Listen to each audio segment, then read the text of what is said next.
Welcome everyone to today's clinical meeting. I would just like to start off with Hutchison's prayer.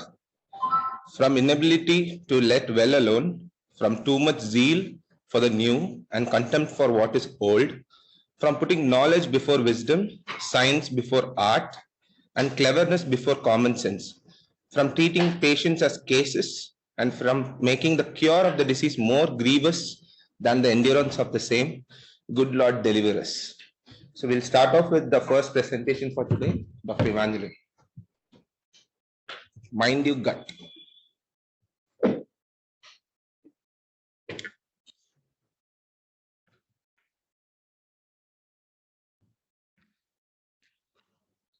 Bittersweet, sorry.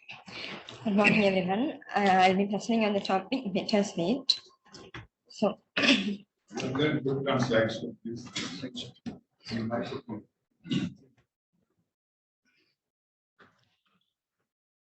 it's a 29-year-old lady who's a G3P1L1A1, 27 weeks of gestation, presented with the complaints of unilateral for the past 6 months. So, history of presenting illness. So, she was apparently well before 6 months. She developed a gradual swelling, starting from the left ankle. It reached to the left thigh. So, this was associated with the severe cough pain and tenderness for the initial 2 months. And after that, there was progress in the pain. It was a non-radiating type of pain, and it was not affecting her activities of daily living. So she has not consulted with any physician before for the 6 months. So she also felt a decreased sensation over the left leg from thigh to toe when compared to the right leg. There was no history of past trauma. So past history. In 2018, she had a medical termination of pregnancy at 20 weeks in view of an anomalous baby. And in 2020, she underwent LSCS and delivered a normal, healthy girl baby. So on examination, she was afebrile and she did not have any pallor, BMI of 32 kgs per meter square and pulse rate of 92, BP was 120/80. So the local examination of the left lower limb showed generalized swelling over the lower limb, and it was non-tender, and there was no erythema, no excoriation, no cough tenderness also. CVS S1, S2 heard, and no murmurs were heard, and respiratory wise normal vesicular breath sounds, and per abdomen uterus was 28 weeks, it was relaxed, and fetal fetus was moving, and fetal heart rate was present. So investigations. Can you please go back? A lot of additional findings. Now, what about the overlying skin? What about the foot pulses? Was there any distal neurological deficits? Inguinal lymphadenopathy. Nothing is mentioned. Was it edema pitting or non-pitting? It was pitting, sir. It was pitting, and there were no excoriation. She did not have overlying skin. Huh? The skin over the left lower lip, was it normal or? It was shiny, but there was no erythema over it. There was no excoriation or purely orange appearance over it, sir. So only thing was it was stretchy and it was shiny, sir. Was there any inguinal lymphadenopathy? No inguinal lymphadenopathy, sir. So the investigations wise, so what is your clinical diagnosis? Clinically suspected chronic DVT, sir. Probable differentials were deep vein thrombosis, one, and you didn't mention any neurological findings, but in a history you said there was diminished sensations. Patient felt the sensations of the left lower limb was decreased when compared to the. Yes, sir. So about the neurological examination. So, the sensation was overall, it was decreased, sir, but there was no loss of reflexes were toothless. So my clinical differentials were DVT, pelvic tumor node, which is obstructing the venous supply, and chronic venous insufficiency. So going on to the investigations, HB was 12.8 and total counts were 7,800, neutrophils of 59, lymphocytes 32, and monocytes were 6. Urea create were sorry, actually it was the other way around, 33 and 12, and sorry, 1.2. Sorry. And sodium, potassium, and picar was 136, 3.4, and 19. PTANR was 13.6 and 1, and EPTT was 24.2. So we went ahead with the DVT screening for her. It showed features of chronic deep vein thrombosis involving the left common and superficial femoral vein with the partial recanalization. So we'll be seeing a few slides on DVT in pregnancy. So the incidence is 1 in 1,000 to 20,000 pregnancies.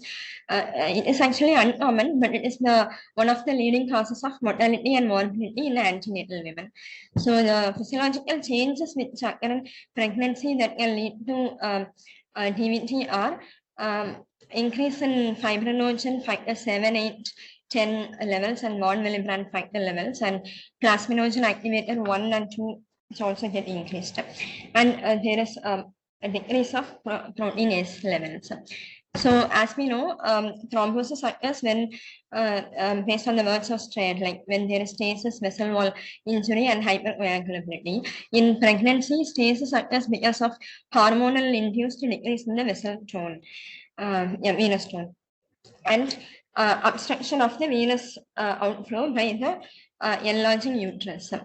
So the endothelial damage occurs in at the time of delivery or from venous hypertension, and pregnancy as itself it's a hypercoagulable state, as we saw in the previous slide. So in pregnancy, we cannot rely much on D-dimer because even physiologically there will be a rise in D-dimer levels. So well score is also not much validated in pregnancy. So one of the clinical predictors which is used to predict DVT is the left clinical prediction rule. Actually, this is not worldwide accepted, but to a certain extent, this can be used for clinical prediction when ultrasound comes as equivocal. So L stands for the left leg being involved, and edema is cough circumference difference of 2 centimeters compared to the other leg, and presentation at the first trimester. So a negative left rule means when it is negative, it has a sensitivity of 100% and a negative predictive value of 100%. So it can be used when the compressive ultrasound comes when it comes as equivocal. So why left leg more than right leg involvement in pregnancy pregnancy is because of the anatomical reason. The compression of the left common eyelid vein by the right common eyelid artery. So this is a this is prevalent normally, but this get accentuated in pregnancy by the enlarging uterus. So the left leg is more commonly involved than the right leg. So this is taken from Williams' obstetric book, the how to work up a case of pregnant women with a suspected DVT. So first we should go ahead with the proximal compression ultrasound. When it is positive, we can directly treat them. When it is negative, but when we are suspecting an isolated eyelid vein thrombosis, which is much proximal, we can the compression ultrasound cannot pick it up very well. So we can go ahead with the Doppler ultrasound of the eyelid vein, or CT or MR imaging or venography. And when it comes as positive, we can treat it. So sensitive D-dimer testing, meaning like there is no specific cutoff in pregnancy, the levels of D-dimer, but when it is really high and when the clinical suspicion is also high, we can again go ahead with the proximal compression ultrasonogram on the 3rd and the 7th day. When it comes as positive, we can treat, and when it is negative, no need of any further testing. We can go ahead with the, our other differentials. So the management of venous thromboembolism in pregnancy until immediate postpartum. So in pregnancy, adjusted dose of low molecular weight heparin or unfractionated heparin can be given. So usually we go ahead with the Clexane 1 mg per kg every 12 hours. So in when we are using unfractionated heparin, we should give 10,000 units or more subcutaneously every 12 hours. And targeted APTT is at the level of 1.5 to 2.5. So in postpartum period, low molecular weight heparin or unfractionated weeks postpartum. So in our patient, when we went ahead with finding the cause for DVT, like we ruled out dehydration, and even before going into APLA and those autoimmune work, we did an ultrasonography to look for the fetal well-being. So it showed an adnexal mass. So for further characterization of the mass, we went ahead with the MRI abdomen and pelvis that showed a bulky mass with the internal vascularity arising from the left pelvic wall.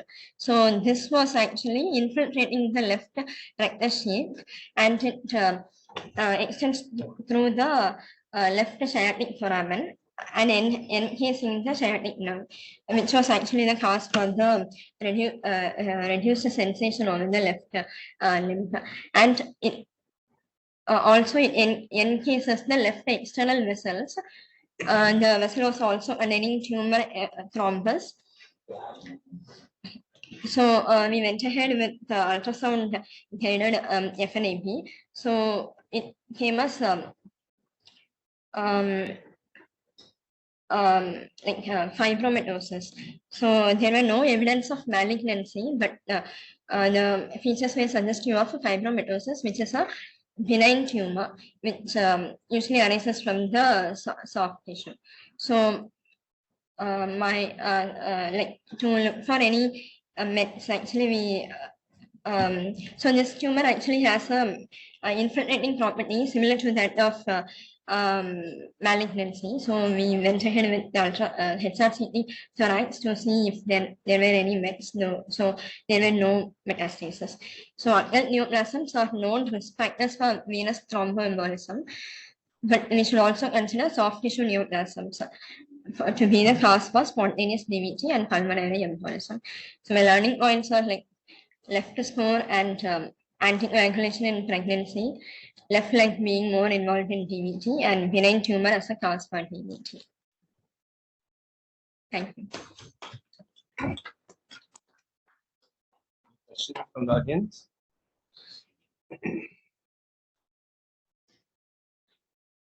Was it necessary to go for the HRCT in this patient?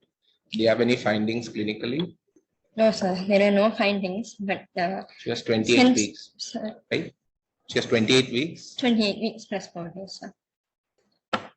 Can you please put the MRI pelvis findings once again? So with so much anatomical extent, infiltrating or encasing vessels, nerves, rectus sheath, and they said it's a benign tumor of this already. Yes, sir. So this tumor actually has a infiltrating property, sir. So this particular, what is it called? Fibromatosis, sir. So it's known to behave like this. Yes, sir. Fibromatosis.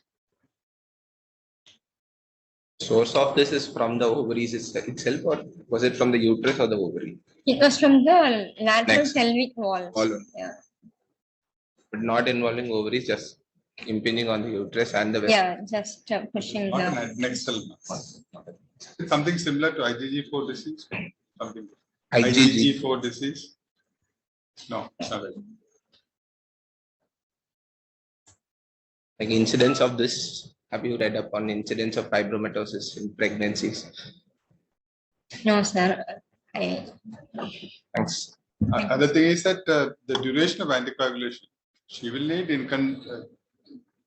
indefinitely long anticoagulation because this is still encasing all the vessels, and so it's not that you can stop it after a finite period after delivery. What are you going to do about this tumor? So we have referred to medical oncology, sir. They have said like if it is a low-grade tumor, we can wait till pregnancy. So if it is high-grade, we should go ahead with the surgical. And we should start on systemic chemo also. Sir. Systemic therapy, sir. They haven't mentioned whether it is chemo or what type of systemic therapy we should be giving, sir. So then it's not a benign. Then it's not benign, right? Yeah, but since it is having an infiltrative property, they have said so, sir.